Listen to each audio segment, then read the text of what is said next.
operation. The first reason is profit motive. As I told you, the aim of the producer or the seller is to maximize his profit.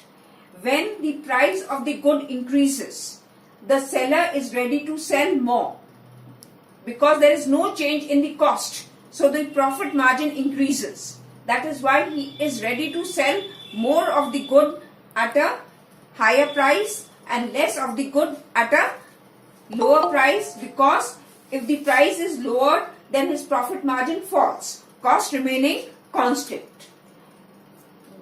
Second, change in number of firms. The prospective, when the price of the good increases, other firms who were preparing themselves to enter the industry, they enter the industry. They enter the industry because the increased price works as an incentive for the firms to enter the industry. And if the price falls, then the firms which are already existing in the industry will leave the industry. So this is the second reason why the law of supply comes into operation.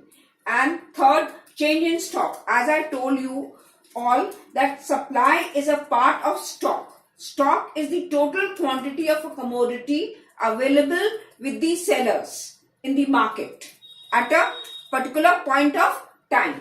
And supply is a part of, is that part of stock which the seller is ready to sell at a particular price in a given period of time.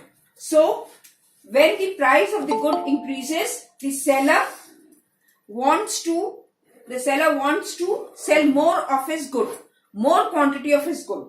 That is why with the increase in price, the supply increases, and with the decrease in price, the supply decreases. As I told you all, if this question comes in 6 marks, then you have to write everything. The statement of the law, the schedule, the diagram, and the reasons behind it. Assumptions also. Assumptions, what I told you all, other things remaining constant. If I give you a question that what are other things remaining constant, then you have to write that supply is the function of price of the good, price of related goods, price of factors of production, government policy of taxation and subsidy, number of firms, future expectation, and state of technology. So in this case, only price of the commodity we will only study. In the law of supply, we only study the effect of price of the commodity, and rest remain constant. Now there are certain exceptions to the law of supply. Future expectation.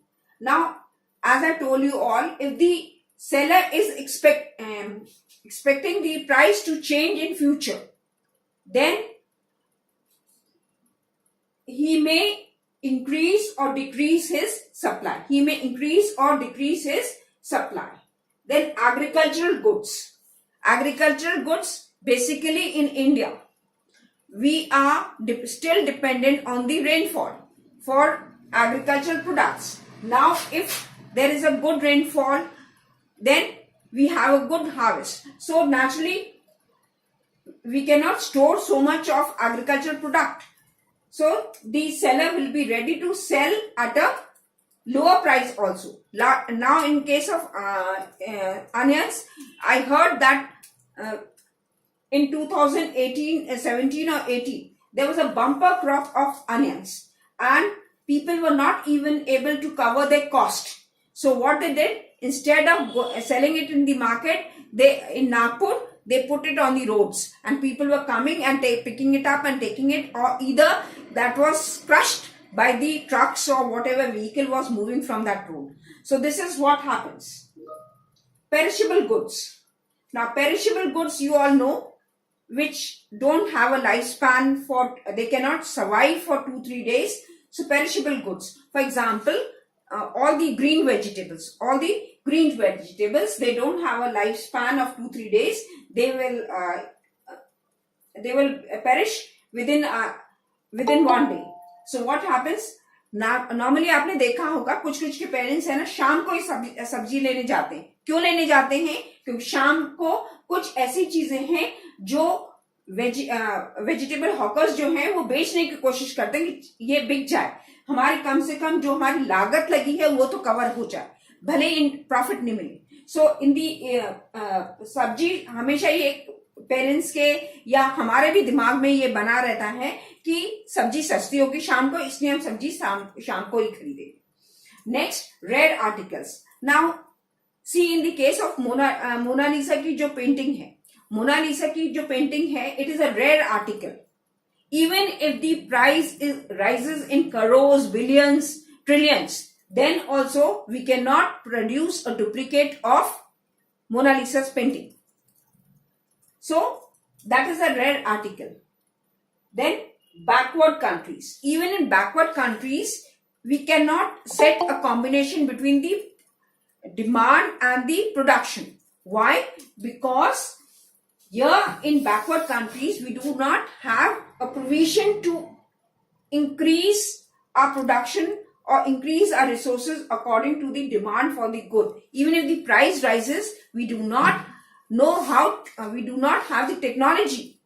We do not have the technology, we do not have the capital to increase our production according to the prices. These are the exceptions to the law of supply. With this, any doubt in law of supply, because that is a very important concept, any doubt you have got, please ask, otherwise we will shift to the other topic.